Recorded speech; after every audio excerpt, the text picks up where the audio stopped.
I'm going to be doing a series of videos on famous people who've either lost their faith or regained it.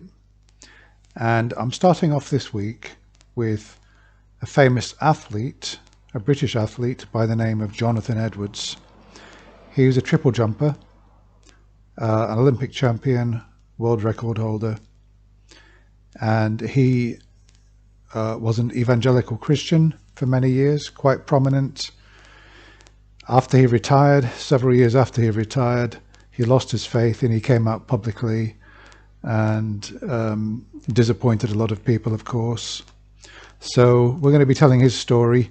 First of all, though, just to give you an idea of who he is, here's a clip of one of his famous athletic performances. It's only about 30 seconds, so just bear with me and have a look at it. The crowd anticipating something special once again from Jonathon Edwards of Great Britain.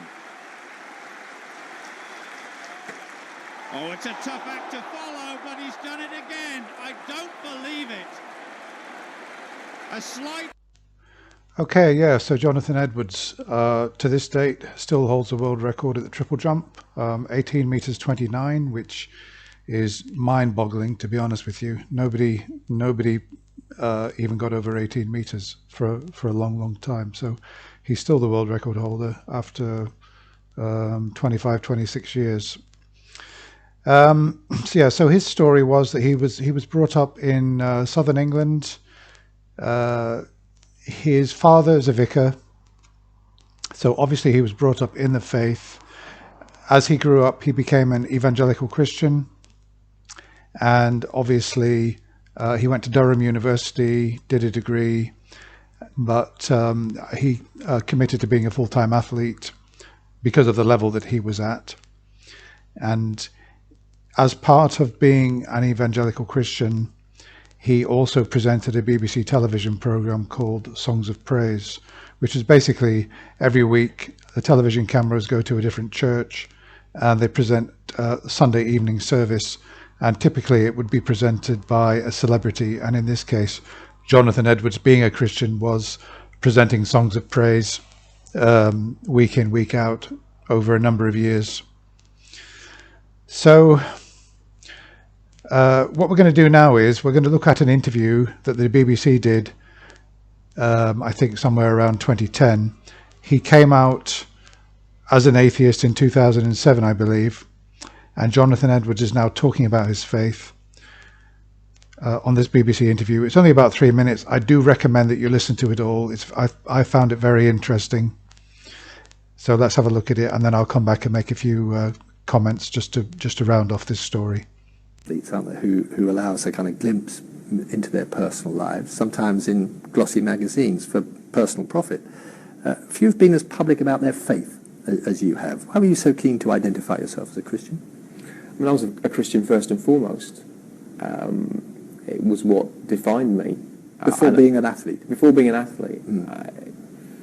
I saw my life as an outworking of my commitment to God, whether it was doing my studies or being part of a church or being an athlete. And in part, certainly, I was an evangelical Christian, and I thought it gave me a great platform, not to try and force my faith down people's necks, but to say, well, this is what I believe, and it's something that everybody should think about and come to a decision on. Whether they choose to believe it or not is up to them. But as an evangelical Christian, I had a responsibility to share this message that I believed. There was a very public renouncement too, wasn't there, in 2007? And there was a suggestion that it was partly because you decided that you would actually compete on a Sunday, and that somehow said something to you about your faith. Would that be fair? Yeah, and no, I think the Sunday issue had been resolved quite a long time beforehand. When I first started, I had the Never on a Sunday thing, the whole Eric Liddell resonance. But then in 1993, I made the decision to jump on a Sunday.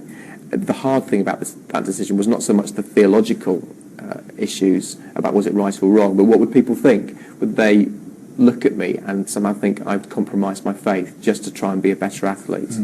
But in the end, I made that decision. 2007, a public renouncement. I felt when I retired in 2003, I did start to question my faith and eventually lost it.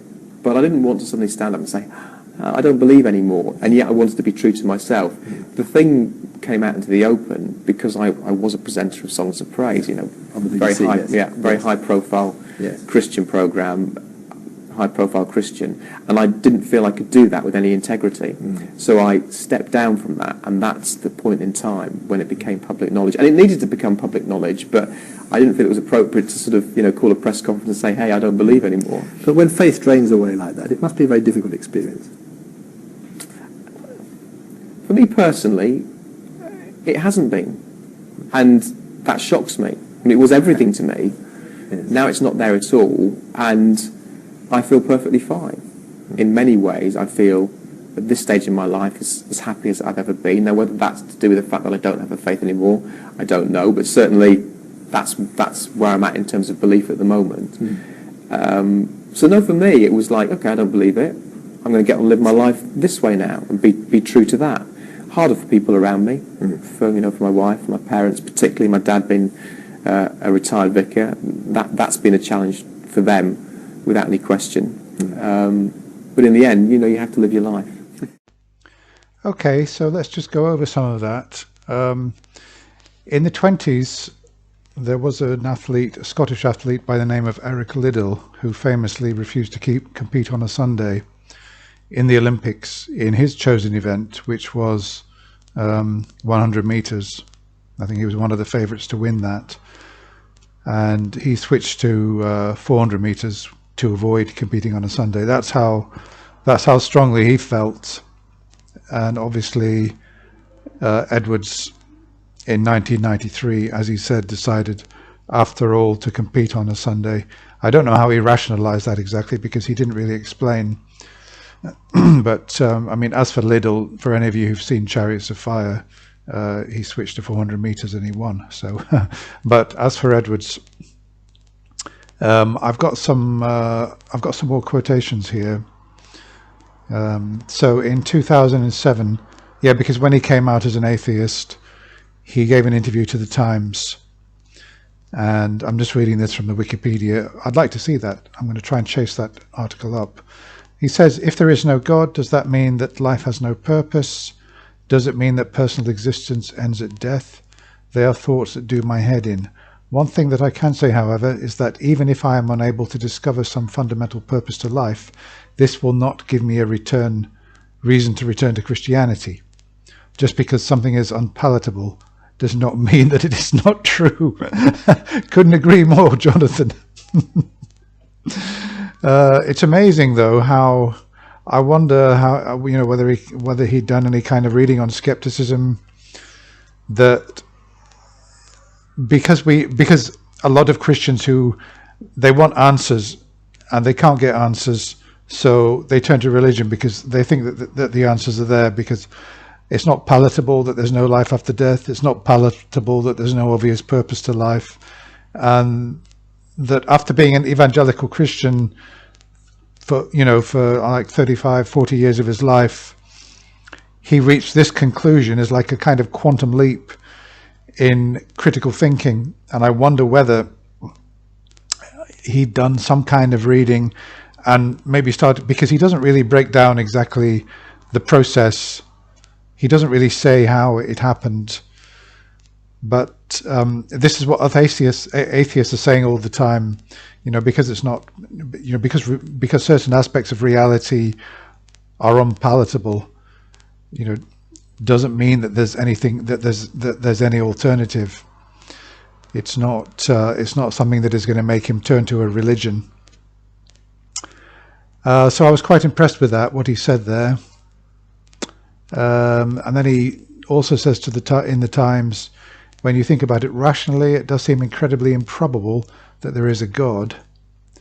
And then he says, I feel internally happier than at any time in my life. Okay, well, I've always said that, and many people have said, not just me, that how happy I am in my atheism has no bearing on anything at all. It has no bearing on the nature of reality. It has no bearing on the truth of reality.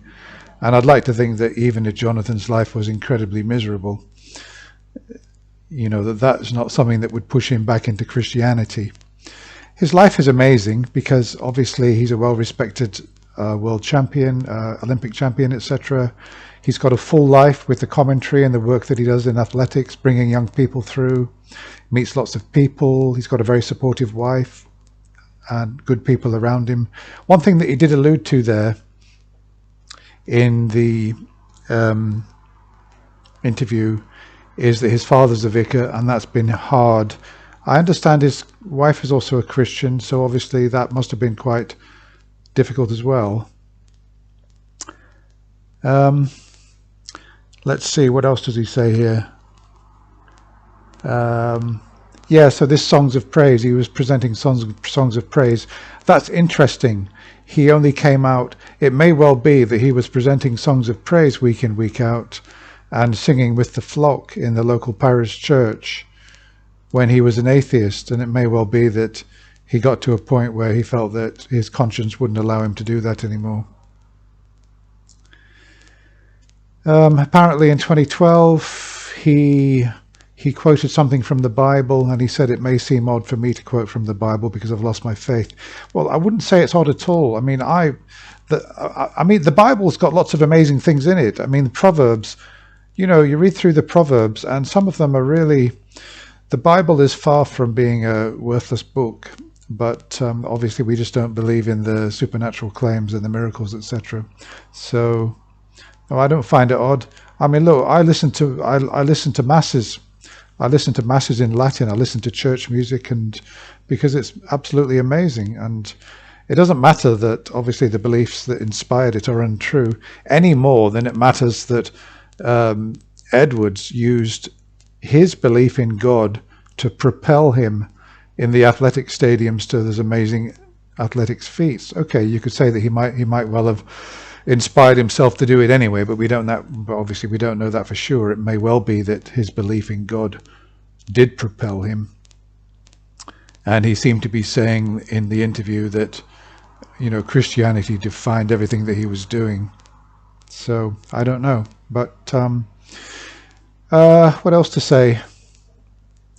That's about it, really. I hope you found that interesting, and if you know of any famous people who've either deconverted or converted, and there's some kind of material that I can chew over and make a story out of, I'd be very interested. And that's about it. I'll be back again with another video. Hope you enjoyed that one. Bye for now.